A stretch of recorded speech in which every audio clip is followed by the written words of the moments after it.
ورحمۃ اللہ وبرکاتہ نحمدہ ونصلی علی رسولہ الکریم اما بعد۔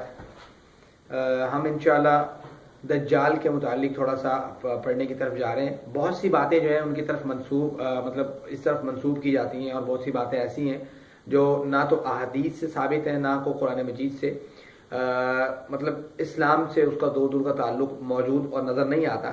ہم انشاءاللہ ان باتوں کو یہاں پہ ڈسکشن کریں گے۔ یہ ہمارا سیشن جو ہے دجال کے متعلق ان باتوں کو ڈسکشن کریں گے جو صحیح الاسناد احادیث سے ثابت ہیں۔ تو آئیے ہم اسی ٹائٹل کو، دجال کے ٹائٹل کو ہم نے 10 حصوں میں ڈیوائیڈ کیا ہے، اور ہم 10 الگ سے لیکچر بنائیں گے اس بارے میں، اور الگ سے اس کے لیکچرز پڑھیں گے۔ تو دیکھیے گا ہم نے کون سے ٹائٹلز بنائے ہیں۔ سب سے پہلا ہے ظہور مسیح الدجال، کہ مسیح الدجال کا ظاہر ہونا۔ دوسرا ٹاپک ہے این الدجال، دوسرا سوال یہ ہے کہ دجال کہاں ہے، اس بارے میں الگ سے ہم پڑھیں گے انشاءاللہ۔ تیسرا یہ ہے کہ من ہوا دجال، کہ دجال کون ہے۔ چوتھا جو ہے وہ یہ ہے کہ حلیت الدجال، دجال کا حلیہ کیسا ہے، ٹھیک ہے۔ اور پانچواں ٹائٹل یہ ہے کہ فتنۃ الدجال، دجال کا جو فتنہ ہے وہ کیسا ہوگا۔ اور چھٹا یہ ٹائٹل ہے شدت و فتنۃ الدجال، کہ دجال کے فتنے کی شدت کتنی زیادہ ہے۔ اور ساتواں یہ ہے کہ مدت الفتنہ، جو دجال کا فتنہ ہوگا اس کی مدت کتنی ہے، اس کو ہم الگ سے جو ہے نا بیان کریں گے۔ پھر 8ویں نمبر پہ ہمارے پاس آتا ہے متبع الدجال، کہ وہ کون سے لوگ ہیں جو دجال کی پیروی کریں گے، دجال کے پیچھے چلیں گے۔ 9ویں نمبر پہ الجہاد علی الدجال، کہ جہاد جو ہوگا دجال کے خلاف، جو حضرت عیسیٰ علیہ السلام آئیں گے، وہ کیسا ہوگا، کب ہوگا، کیا طریقہ کار ہے اس میں۔ اور 10واں ہمارے پاس کوشچن ہے الاستعاذۃ من فتنۃ الدجال، کہ استعاذہ دجال سے پناہ مانگنے کے لیے جو اللہ کے نبی صلی اللہ علیہ وسلم نے دعائیں سکھلائی ہیں، ان کو انشاءاللہ وہاں پہ ڈسکشن کیا جائے گا۔ تو آج جو ہم ٹاپک پڑھنے کے لیے جا رہے ہیں وہ ہے ظہور مسیح الدجال، مسیح الدجال کا جو ہے وہ ظاہر ہونا۔ تو دیکھیے گا کہ مسیح الدجال جو ہے، دجال کا آنا یہ علامت کبریٰ ہے، قیامت کی علامات میں سے بہت بڑی علامت ہے، اور احادیث میں اس چیز کا تذکرہ موجود ہے۔ اور ہم دجال کے فتنے کو ذکر کیوں کر رہے ہیں؟ ہم اس لیے کر رہے ہیں کہ ایک حدیث مبارکہ ہے جو امام احمد بن حنبل اپنی کتاب میں لے کے آئے، مسند احمد میں، اور حسن درجے کی روایت ہے۔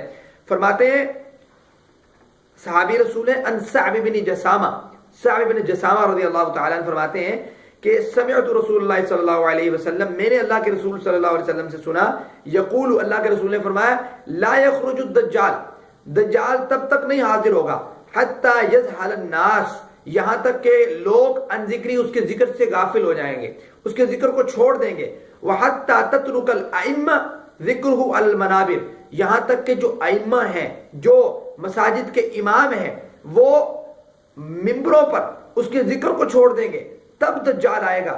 اسی سلسلے کی ایک کڑی ہم نے اس لیے اس کا تذکرہ رکھا کہ ہم لوگوں کے اندر آگاہی پیدا کر سکیں کہ بھئی دجال ہے کون، اس کا فتنہ کیسا ہے، این الدجال، دجال ہے کہاں، من ہوا الدجال، دجال ہے کون، فتنۃ الدجال اور شدت فتنۃ الدجال، اور یہ ساری چیزیں ہم انشاءاللہ الگ الگ کر کے اس کو ڈسکشن کریں گے۔ اب یہ سمجھیے گا ایک اور آیت مبارکہ، ایک اور حدیث مبارکہ جس میں اللہ کے نبی صلی اللہ علیہ وسلم نے فرمایا کہ دجال کے خروج کی ابتدا کہاں سے ہوگی۔ دجال کے خروج کی جو ابتدا ہوگی وہ ایران کے شہر خراسان سے ہوگی۔ یہ حدیث رسول میں موجود ہے، اللہ کے رسول صلی اللہ علیہ وسلم کے صحابی ہیں ابو بکر صدیق رضی اللہ تعالیٰ عنہ، اور یہ روایت جو ہے ابن ماجہ میں موجود ہے۔ فرماتے ہیں کہ ان الدجال یخرج من ارض بالمشرق یقال له خراسان، کہ ایک مشرق کی ایک جو ہے وہ جگہ ہے جس کو خراسان کہا جاتا ہے، وہاں کی جو جگہ ہے، فرمایا یتبعہ اقوام کان وجوہہم المجان المطرقہ، فرمایا کہ دجال جو ہے وہاں سے ظاہر ہوگا، خراسان سے، اور اس کی جو پیروی کرنے والے لوگ ہیں وہ چپٹے ہوئے چہرے والے ہوں گے، سمجھتے ہیں۔ تو مطلب یہ ہے کہ دجال کا آنا یہ برحق ہے، اور علامت کبریٰ میں سے قیامت کی ایک علامت ہے، بہت بڑی علامت۔ دجال آئے گا، اس کے بعد قیامت آئے گی۔ اور ایک اور سوال یہ ہے کہ ہم یہاں پہ جو اس کو مسیح الدجال کہتے ہیں، ایک تو مسیح کا لفظ ہم بولتے ہیں حضرت عیسیٰ علیہ السلام کے لیے، تو یہاں پہ یہ بات کو سمجھنا ہے کہ ہم ایک عیسیٰ علیہ السلام کو بھی ہم کہہ رہے ہیں مسیح، ایک جیسے وقال المسیح ٹھیک ہے، اللہ تعالیٰ نے قرآن مجید میں عیسیٰ کو بھی کہا، اور ہم مسیح جو ہے دجال کو بھی بول رہے ہیں۔ دیکھیے دجال کے جو مسیح ہے نا، اس کے دو معنی ہوتے ہیں۔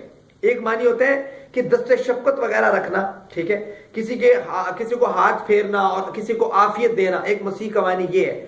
وہ اس معنی میں حضرت عیسیٰ علیہ السلام کے لیے استعمال ہو رہا ہے۔ ایک جو مسیح کا معنی ہے وہ ہے آنکھ سے کانا ہونا، بہت زیادہ جھوٹ بولنے والا ہونا، یہ ایک دوسرا مسیح کا معنی ہے۔ یہ جو مسیح کا معنی ہے وہ استعمال ہوتا ہے دجال کے لیے۔ آپ لفظ دجال خود پڑھیں، لفظ دجال خود اس بات کا جو ہے نا متقاضی ہے کہ دجل جو ہے وہ فریب سے ہے، ٹھیک ہے، دجل و فریب ہم لفظ استعمال کرتے ہیں۔ دجال بہت زیادہ لڑائی، بہت زیادہ جھگڑالو، بہت زیادہ جھوٹ بولنے والا، ٹھیک ہے۔ یہ ہے دجال کا جو ہم نے پہلا ٹائٹل پڑھا ہے، ظہور مسیح دجال، کہ دجال نے ایک نہ ایک دن ظاہر ہونا ہے۔ تو دعا ہم اللہ تعالیٰ سے یہ کریں گے، اللہ جب دجال ظاہر ہو، اللہ ہمیں اس کے فتنے سے، اس کی آزمائش سے پناہ دینا، اس سے بچانا، تو اس کا فتنہ بہت سخت ہوگا۔ تو وما علینا الا البلاغ۔